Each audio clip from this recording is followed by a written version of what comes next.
When I opened that email, I swear my heart stopped. Subject line, urgent, employment record discrepancy. At first, I thought it was some sort of system glitch.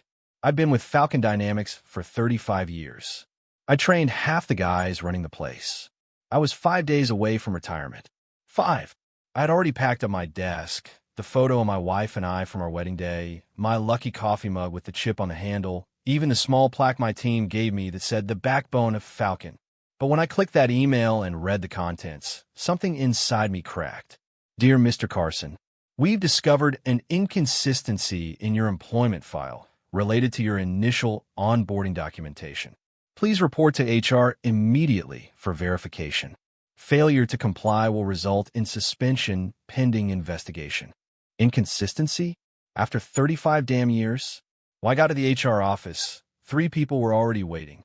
The HR director, a young manager named Ethan Brooks, and a man I'd never seen before in a suit too expensive for this building. They didn't even greet me. The director just slid a single sheet of paper across the table. Is this your employment certificate, Mr. Carson? I looked down. My certificate, or what looked like it. Only this one had a red stamp across it in bold letters. Forged. My mouth went dry. This isn't mine, I said, my voice shaking. Where did you get this? Ethan smirked just slightly. I caught it. That tiny, poisonous curl of the lips. The HR director cleared his throat. An anonymous tip was sent to our office. It came with scanned copies of your onboarding documents. We ran them through verification. The original serial number doesn't match any record in our system. What are you saying? I whispered. He didn't hesitate. We're saying, Mr. Carson, you faked your employment certificate 35 years ago. The words hit like bullets. Before noon that same day, my company access card was disabled. My name, blacklisted. My pension, frozen. My badge, confiscated. The company that I gave my entire life to treated me like a criminal. And standing there, under those cold fluorescent lights, with Ethan's smug eyes fixed on me, I realized something. This wasn't a mistake. It was a setup. But the worst part? I knew who had done it. And I knew why. But I'm getting ahead of myself. If you're new here, please, before I go on, like this video, subscribe, and turn on the bell. You're going to want to hear how this ends. Because trust me, it doesn't end how you think. My name is Daniel Carson. I'm 59 years old. Or I was when all of this began. I live in a small house just outside Chicago with my wife, Maria, and my son, Jake. Maria is a retired nurse, the kind of woman who keeps the world from falling apart just by being kind. Jake was 27 then, brilliant, stubborn, just like me. He just started his own small IT firm, and I was proud. So proud. Falcon Dynamics was more than a job to me. It was a legacy. When I started there in 1989, the company was a modest tech firm selling circuit boards. I was one of the first engineers. We built everything from scratch, long nights, cheap coffee, and hope. Over the years, I climbed the ladder step by step. Junior engineer, senior engineer, operations manager. By the time I hit my 50s, I was the director of systems integration. My team trusted me. The executives relied on me. And in 5 days, I was supposed to retire with full honors. They had even planned a small ceremony. My name was printed on the program. Thank you, Daniel Carson, for 35 years of excellence. But now, 5 days before that moment, I was being accused of fraud. That night, I sat at the dining table, staring at the email again, my hands trembling. Maria stood at the sink, silent. She'd been crying. Danny, she said softly, you didn't do this. They'll find out the truth. I wanted to believe her. But Falcon Dynamics wasn't some small-town shop. They had lawyers, systems, power. And once a man's name is stained, even if it's a lie, it spreads like wildfire. The next morning, I went back to HR.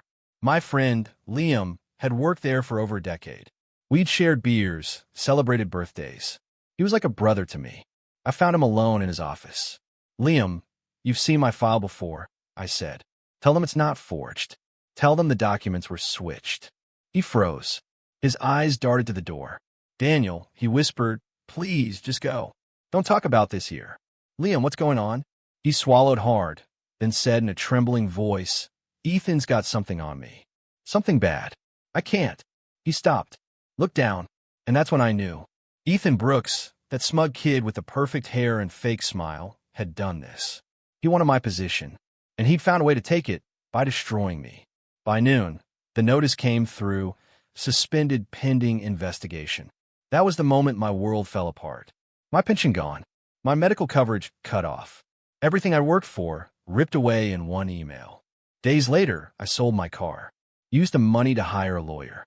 But Falcon's legal team buried us under paperwork.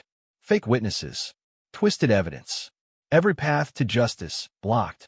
I kept thinking of Maria, packing lunches without speaking, of Jake who stopped looking me in the eye. I could feel their disappointment, even though they never said it. The trial came quickly. The company claimed I'd used a fake certificate to secure my position, and that the entire 35 years of employment was based on fraud. I pleaded innocent, but the judge didn't care. Falcon's lawyer smiled. Ethan testified with that same calm face, pretending to be concerned for the company. When a gavel dropped, the sound echoed in my skull. 6 months in federal prison for document forgery. 5 days before I was meant to retire. As the guards led me out, I looked back at the faces in the courtroom. Not one of them believed me. Not even my HR friend, who couldn't even meet my eyes. And that's when I made a promise to myself. If I ever got out of that cell, I'd make them pay. Every last one of them. And then something happened in that prison. Something that changed everything. But that is where things took a turn I never saw coming. The first night in prison was the longest night of my life. The air was thick with sweat and metal. The bunk beds groaned every time someone turned over. Somewhere in the dark, a man coughed, deep, ragged, like his lungs were made of gravel. I sat on the cold concrete floor, staring at the small barred window above me. It wasn't just the walls that trapped me. It was the thought, the injustice. I had been loyal, honest, hardworking, and for that, they branded me a fraud. 5 days. That's all I had left before freedom. 5 damn days before retirement. And now I was sleeping beside thieves and killers. I barely noticed when my cellmate spoke for the first time. "You're not built for this place," he said. His voice was low, sharp. "You talk in your sleep." Something about files and lies. I turned. He was sitting on the lower bunk, thin but alert, his eyes like glass, clear, observant, dangerous. "Name's Mason," he said. "You?" "Daniel," I replied quietly. He smirked. "You look like a company man." I said. 35 years. They threw me in here for something I didn't do. He leaned back. "Let me guess. Paper trail?" I frowned. "Yeah. Forged document. Someone switched my employment records." Mason chuckled. "Classic corporate takedown. Seen it before. They bury the truth in data and paperwork. Nobody ever digs deep enough." That night we talked. Turns out Mason was no ordinary inmate. He was a hacker. Not some kid with a laptop in his mom's basement. No, Mason had once built encryption systems for a defense contractor until he decided to steal from them. He'd been inside Falcon Dynamics database once before, years ago. He knew their system well enough to know one thing. Deleted data was never truly deleted. "You said they switched your files?" Mason asked the next morning during breakfast.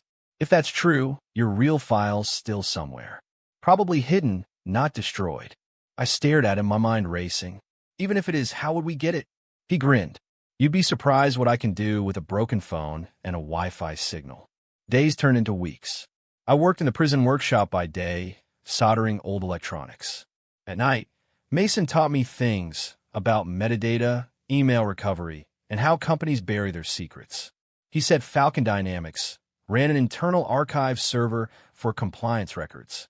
If we could find traces of deleted employee data there, we could prove my innocence. One night, Mason managed to convince a guard to let him fix the office computer. The guard didn't care as long as Mason made it quick. Within 10 minutes, Mason had access to a hidden online relay, a backdoor that connected to Falcon's old network server. He looked at me with a grin that made my heart pound. "We're in." I didn't sleep that night. We found things, hundreds of deleted emails between Ethan and the HR director, Liam. At first, the messages looked routine, meeting schedules, hiring notes. But then came one that made my blood run cold. "Ethan, I did what you asked. His original file is gone." Please, don't send that video. And Ethan replied, Good. Once the report goes through, HR will handle the rest. He'll never see it coming. I stared at the screen, my hands shaking. Leah, my friend. He'd really done it. But I couldn't even hate him. Not yet. Because Mason clicked one more folder labeled Private HR Records. Inside were documents showing timestamps, proof that my file had been manually replaced just 2 weeks before the accusation. It was undeniable. That was the night I realized something bigger was happening. Falcon Dynamics hadn't just tried to remove me. They were hiding something huge. Ethan wasn't just greedy. He was covering up a much deeper scandal. And that meant I was their scapegoat. Mason looked at me. You're sitting on a bomb, Daniel. You dropped this at the right time. You don't just clear your name. You burn the whole building down. I smiled for the first time in months. Then let's light it. But fate wasn't done testing me yet. A few days before my release, a fight broke out in the cafeteria. It wasn't supposed to involve me, but it did. A tray flew. Someone screamed. A guard shouted. I felt something slam into the side of my head. The next thing I knew, I was on the ground, bleeding. Mason dragged me out of the chaos, shouting my name. That night, lying in the infirmary, I overheard 2 guards talking. Carson's lucky, one said. The guy who started it? He wasn't fighting random. Someone told him to take Carson out. The other replied, Who'd want an old man dead in here? Someone outside, the first guard said. Someone with money. I froze. Ethan, he knew. Somehow, he knew Mason and I were getting close. The next morning, Mason slipped a small flash drive into my palm. Everything we found is here. Emails, timestamps, the replacement logs, all of it. Don't lose it. When you get out, upload it to a whistleblower site. You'll clear your name and take them all down. I nodded, my eyes wet. What about you? He smirked. My time's not up yet. But don't worry about me, old man. Just finish what we started. When I walked out of that prison 6 months later, the sun felt different. Brighter. Colder. I had nothing left. No job. No pension. No reputation. But in my pocket was that flash drive. My only weapon. That night, sitting alone in my car outside my house, I opened my laptop. I copied every file, every email. I made backups on 3 different drives. Then my phone buzzed. A new message. Unknown number. You should have stayed quiet, Daniel. There was an attachment, a blurry photo of my wife, Maria, taken through the window of our home. My hand started to shake. I looked up through the windshield toward the house. The curtains were drawn. Then I saw it. A black car parked across the street. Engine running. Headlights off. And that's when I realized this wasn't over. Not even close. The moment I saw that black car, every muscle in my body went stiff. The engine was humming, low, steady, patient, like it was waiting. I didn't move. Didn't even breathe. My mind was screaming, think, Daniel. Think. Maria was inside. I couldn't let whoever was in that car know I'd seen them. So I did what years at Falcon taught me best. I acted normal. I grabbed the groceries from the back seat, walked calmly toward the house, and opened the door like nothing was wrong. Maria turned from the kitchen, smiling softly. You're home. Yeah, I said, forcing a grin. Yeah, I'm home. But behind that fake smile, my heart was thundering. I peeked through the curtain. The car was still there. Then, as if sensing my eyes, it rolled away, slowly, disappearing into the night. That's when I realized what this really meant. Ethan wasn't just trying to protect his reputation. He was trying to erase me. Permanently. After dinner, I told Maria everything. The flash drive, the files, the hacker I met in prison, the threats. Her face drained of color. Oh my God. Danny, what have they done to you? They're scared, I said, because they know I have proof. They're watching us now. But I can't stop. Not after what they did. She reached across the table and grabbed my hand. Then promise me you'll be careful. Please. I nodded. I meant it. Or at least I thought I did. That night, I didn't sleep. Every sound outside made my pulse spike. Around 2 a.m., I sat in the garage, laptop open, studying the files Mason had given me. The more I read, the deeper the hole went. Ethan hadn't just framed me. He'd covered up a massive fraud scheme inside Falcon Dynamics. Millions in fake contracts, ghost vendors, manipulated stock reports. And the HR department? They helped him hide it. My forged certificate had been the perfect distraction. A convenient scandal to bury the real crime. By dawn, I had enough evidence to destroy the company. But evidence alone wasn't enough. I needed a way to make people see it, a way that Falcon couldn't bury or deny. So I did what Mason told me to do. I uploaded everything to a whistleblower site. Every document, every email, every message. Then I hit send. It was done. I expected silence, maybe a slow investigation.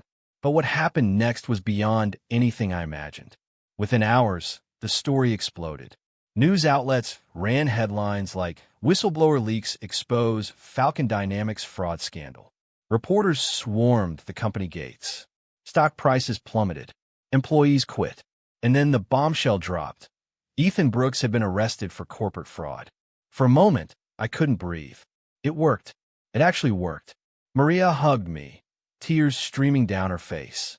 "You did it, Danny. You cleared your name." But the truth? I didn't feel victory. I felt emptiness.